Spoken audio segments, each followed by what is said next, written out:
All right, I know I said I wasn't going to do one of these today, but I've discovered this morning that I was pacing around the house, I was stewing, and I've realized you guys are my therapy. This camera is my therapy to vent on all things Yankees. So here I am, can't drag me away, looks like I'm stuck doing this for life.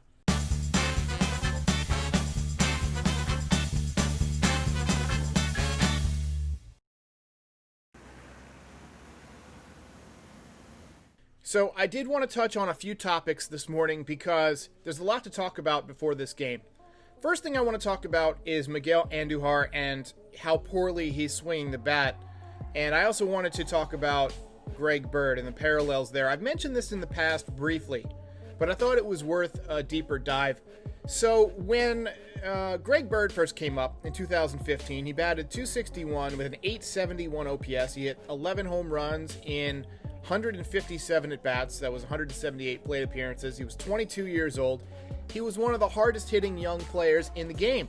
And everybody thought going into 2016, Greg Bird is going to bust out. He's going to bust out this year. He's going to be a big-time bat.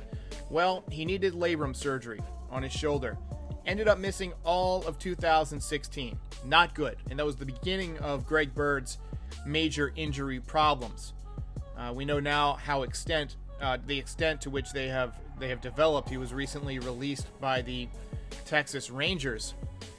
So when he came back, he batted .190 in 170 plate appearances with 9 home runs and 28 RBIs. He still had some power, but the batting average just wasn't there. The ability to make consistent hard contact, just wasn't there. He couldn't catch up to a fastball anymore.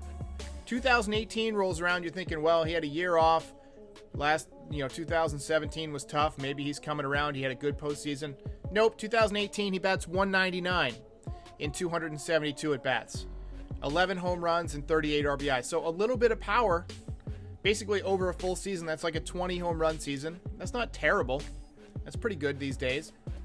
And then last year, 2019, of course, he goes 6 for 35, ends his Yankees career batting .171 in 2019. Overall, he batted .211 in his time in New York.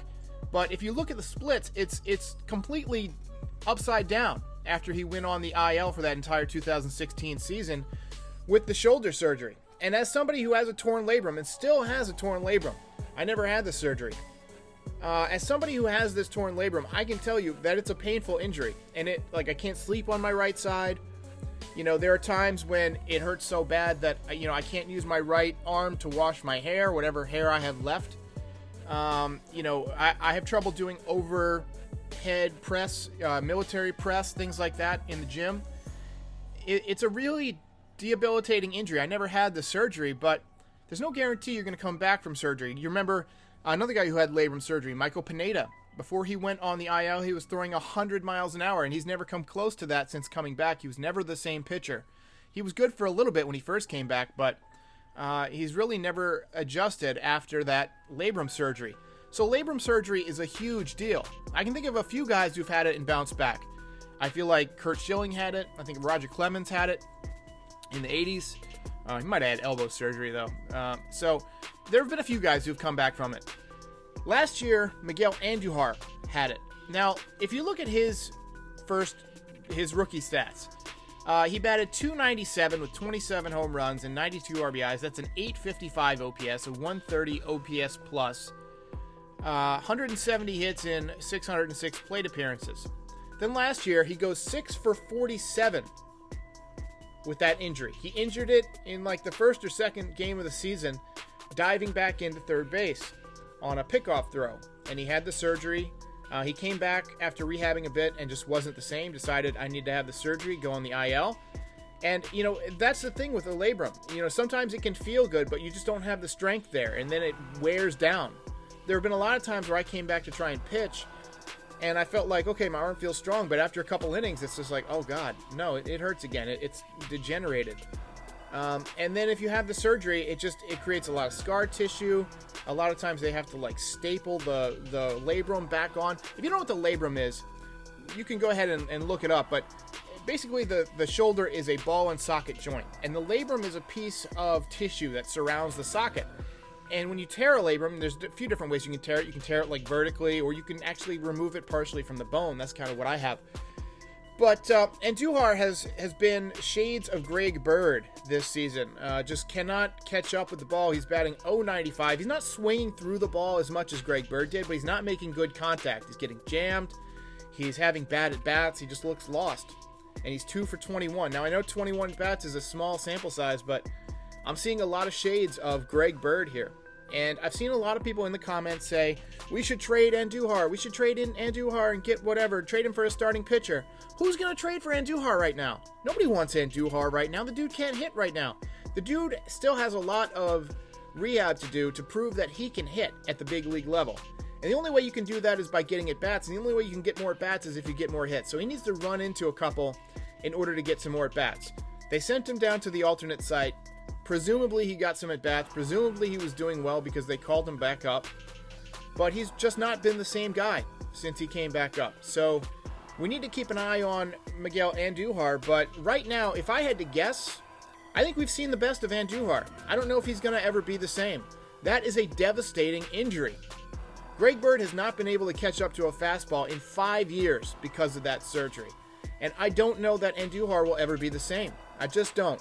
I wish I had better news. I wish I had better speculation.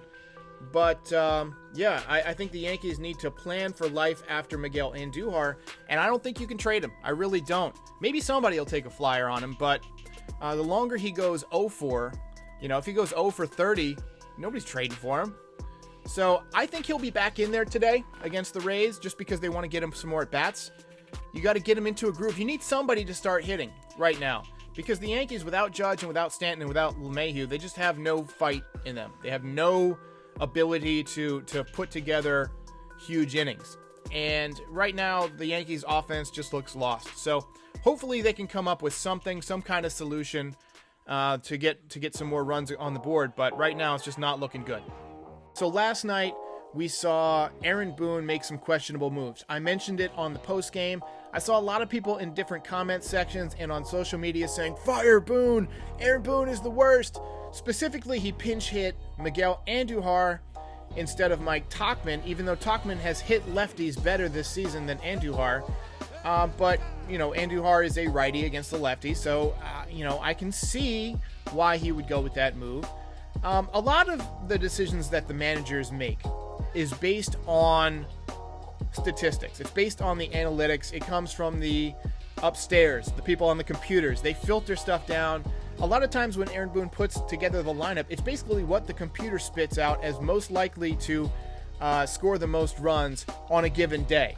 But when it comes to in-game decisions, there's only so much help you can get from the analytics people. The analytics people can make a recommendation. They can have, Joe Girardi used to have a binder that had different matchups. And you have to base something on the analytics, but you also have to go with your gut a little bit. And that's where, having a experienced baseball person and not just an analytics guy is good. And Aaron Boone comes from a baseball family. His grandfather was a manager. His father was a manager. Now he's a manager. They've all played in the major leagues. His son, I think, just got drafted. So if he makes the major leagues, that'll be 4 generations. That will be a record, 4 generations of major league player. But back to Aaron Boone's managerial skills. I feel like, he could have gone with Tauchman there, but then you're getting questioned, why pinch hit a lefty against a lefty when you have Andujar on the bench? And Andujar actually hit a rope last night in the 8th inning. He ripped one at the left fielder. And he also had a base hit to right. You're thinking maybe he's coming out of it. So at some point, maybe the analytics do say, hey, go with Mike Tauchman. He hits lefties better. But just from watching and being around the game, Aaron Boone would know who's swinging the bat better right now and who has a better chance to get a hit. And in that moment, he felt like Miguel Andujar was the guy to pinch hit against the lefty. It did not work out. He had a terrible at-bat. I think 3 pitches. Good morning, good afternoon, good night. And he just looked terrible. And that was basically where the momentum for the Yankees stopped. So a lot of people were second-guessing Boone. John Boy had an even worse take on it. And I respect John Boy because he's grown, from just a small YouTuber like me to one of the biggest YouTube channels on the internet with that Savages thing. But he's a non-athlete. He doesn't, he watches baseball, but he said that the Yankees were not taking that game seriously. He said they weren't trying to win. He tweeted that. And that's just an absurd take. That is one of the worst takes I've ever heard. Each game is worth millions of dollars, not only in the game itself, but over the scheme of things as you get into the postseason. If you're the number one seed versus the number 2 seed, that's a humongous difference in the postseason. It can lead to extra rounds, potentially millions, potentially hundreds of millions of dollars if you make it to the World Series. The Yankees try to win every game, every single game. If he really thinks that they weren't taking last night seriously and didn't care about winning, then I don't know if I can watch him anymore. That's look, I can deal with John Boy broadcasting from his bed, right? Like not taking, the service to the fans who watch you seriously. But when you have a take like that the Yankees are not trying to win, done. Tom Brenneman is also done. I don't know if you caught this little gem yesterday that he got caught on a hot mic making a really homophobic slur, so apologies in advance to anybody who might be offended, but I'm going to play it so you can hear it. The fag capitals of the world. Reds Live, the pregame show. That was Tom Brenneman, and he's absolutely going to get canceled for that. And this is why I wore this hat today instead of my Yankees hat. It's an opinion hat. I needed to vent. Look, there's no room in our sport, in our culture, for bigotry anymore of any kind.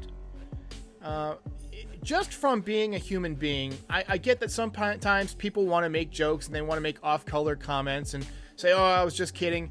But I really truly feel that if you have to go that direction in a joke and, and make something that off-color and offensive to so many people, then you really haven't developed the joke enough, right? You haven't put the intellectual work in to make a joke funny, if that's the level you have to go to. I feel like when things like this happen, it's a good chance to look at our humanity and examine our own biases and think about why we are biased against different types of people or things or whatever, and to realize that that kind of thinking is just, it's wrong. So, I mean, personally, I've been around a lot of locker room talk in my life. And you hear jokes like this made, and you hear kind of crass, off-color commentary, and I wish I had spoken up about it more, because I never felt comfortable with stuff like that. And occasionally, you hear somebody you respect say something like that, and I'm sure a lot of people were listening to that broadcast, and as somebody who's getting into the business of broadcasting baseball and stuff like that, I know that if I'm around a microphone, I'm being extremely careful what I say. Not that I would say a comment like that anyway. I love the gays. I would love the show Queer Eye. My wife just put me onto that. It's like the show where they make over people, and these 5 gay guys, they're called the Fab Five. They they'll make over somebody's apartment, make over their appearance, give them some life coaching. It's awesome. I love the gays.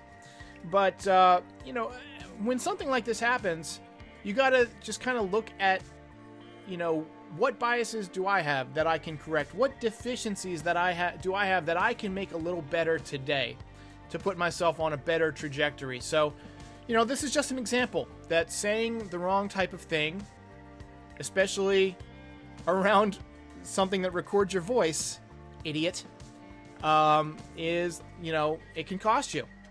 So rather than trying to be careful with where you say things, be careful what you say. And even more so, be careful how you think. I believe the whole concept of people being different from one another is an illusion. There's been a lot of studies about global consciousness, that we're all kind of connected. There's something called the Global Consciousness Project. If this type of thing interests you, where they take random number generators and they try to have people influence them, and they find that around major world events, the numbers, the data gets really skewed. There's a professor named Donald Hoffman who I follow. He's out of the University of California, Irvine. He's got a theory that space-time itself is doomed. He's basically undoing Einstein, and a few other Nobel Prize winners agree with him that the true nature of reality isn't exactly all this space and time that we see around us, that's just a useful tool to help us evolve.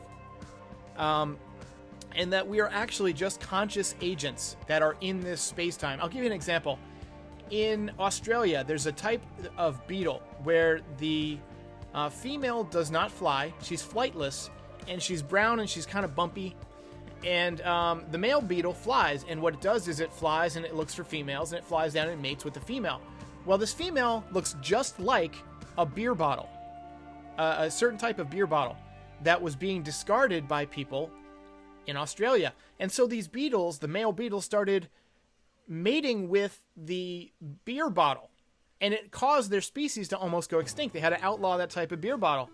And what it shows is that we, well, not we necessarily, but we're a projection of this, and I'll get to that, that life doesn't necessarily see the truth. It sees what it needs to see to evolve and to breed and to move on. And the thought is that humans likely don't see reality as it is, that we've succumbed to the rookie mistake of thinking that everything that we see and that we measure, that we're the most intelligent thing and that we can observe everything, and therefore we have science and math and we can see the universe as it really is, when really we're probably just seeing a species specific interface. Think of a desktop on your computer. If you move a blue icon to a trash bin, right?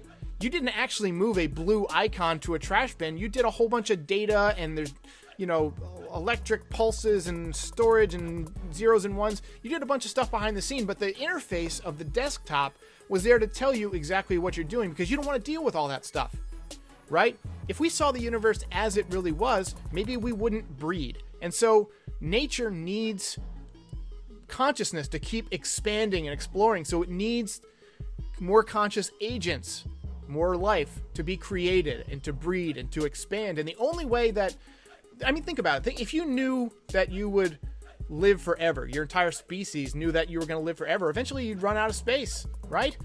You got to keep breeding. You got to keep moving on. And so it's imperative that people and species and things die. And so that's why, time exists. And this guy, Donald Hoffman, thinks it's all an illusion. We're all just consciousness that's temporarily in this space-time. And there's a lot of physicists that think that space-time, the whole concept of space-time, is doomed. And I happen to agree with them. I think that this could be some kind of an elaborate simulation, like in The Matrix. There's a book by Rezwan Virk that talks about simulation theory and how it compares the way our universe is actually constructed and some of the hidden error correcting codes to actually how video games are created. And it's really interesting. And if you want to go down that wormhole, do it. But doing that and going down those wormholes had led me to believe that we are all connected consciously somehow, and that the things that make us different as humans are trivial and just kind of melt away, right? A few years ago, I was out of the country and I had a psychedelic experience, and the nature around me just seemed to melt away. And I felt like I was one with the universe. Like it felt like this that we live in is the illusion, and that something else was more real. But I can't describe it because there's no language to describe what it was. And so, I really, I'm a believer that as a consciousness, as an existence, we're all very similar, and we just need to treat each other better. And this is a message. I know we have a lot of young people on this channel. Don't say shit like that. Don't call people that, F-bombs. Don't have racial biases. A lot of times brains aren't finished evolving until they're 25.